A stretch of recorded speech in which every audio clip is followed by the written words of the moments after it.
Hey, here are 5 stupid things I've noticed about Spider-Man. His bullshit spider powers. We all know the deal. Peter Parker was bitten by a radioactive spider and thus gained the proportionate strength and speed of a spider. And voila, a dynamic, crime-busting superhero was born. Of course, in real life, spiders are mostly not well known for their strength or their speed. Most of them are terrible hunters, which is why they prefer to spin webs and then go hide and wait for their food to come to them. They might be weak and slow, but spiders ain't stupid.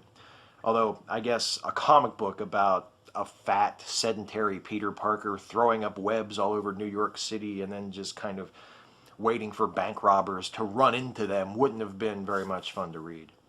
Although I bet Ditko could have made it work. That guy was a fucking genius. He's a chronic quitter.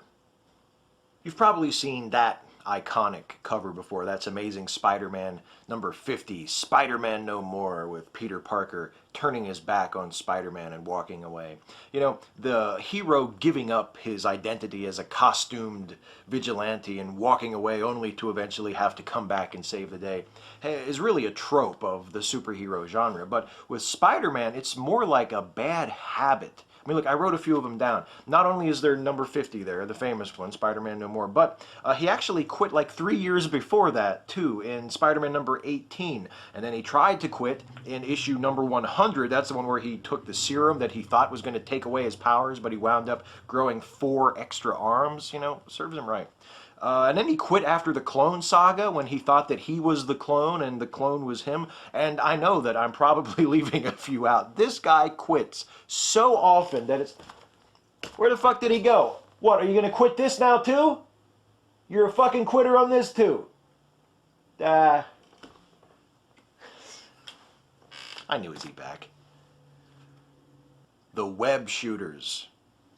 So the 17-year-old kid goes into his basement, gets out his home chemistry set, and in the space of what, like a night, he invents this substance that, if it were real, would pretty much revolutionize the entire world. A fluid that you can shoot that becomes a super sticky, super strong line that can support immense amounts of weight that then automatically breaks down and disappears after a few hours, that you can also weave and mold into shapes and fire as a projectile weapon? I mean, look, I know that a lot of people say that inventing the mechanical web shooters is better for Peter than having the biological ones that Spidey has in the Sam Raimi films because it shows Peter is smart, but I mean, it really makes him too smart to be Spider-Man. People who invent stuff like Spidey's web fluid don't end up getting out of high school to get a job snapping pictures at a trashy newspaper while worrying about how they're going to make their rent. Okay? They found companies and accumulate staggering wealth and get crazy pussy. And spider powers are not, that's not Spider-Man we're talking about. Sounds more like Iron Man. The dude has trouble making friends that don't subsequently try to kill him. Has any superhero had more close friends turn on him to become arch nemesis than poor Spider-Man? The guy is the Sting of comic books. Sting the wrestler, not Sting the frontman for the Police. Sting had a lot of people turn heel on him during his... You know, anyway, never mind. Look, the first Green Goblin was his best friend's father. The second Green Goblin was his best friend. The Black Cat was an ex-girlfriend. Dr. Octopus dated Aunt May, for fuck's sake. And hey, speaking of whom, what about the inexhaustible guilt battery that is Aunt May?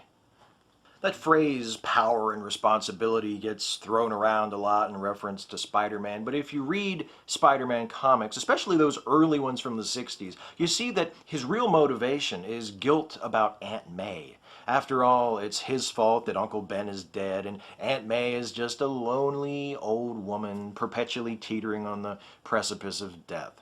Now, sometimes that do-it-for-Aunt May motivation yields some really positive results, like when he escaped from the collapsed building in Amazing Spider-Man 33. But other times, it just causes Peter to do totally crazy, irrational things, like having Mephisto erase his marriage to Mary Jane so that old Aunt Albatross can live for a few more years. I mean, look, guilt is a powerful motivator. I get that. And if Aunt May had died instead of having Mephisto change reality, sure, Peter would have been devastated. He would have grieved. He would have moved on eventually, though. You know who would have been of great help with that, actually? His wife. Uh-huh.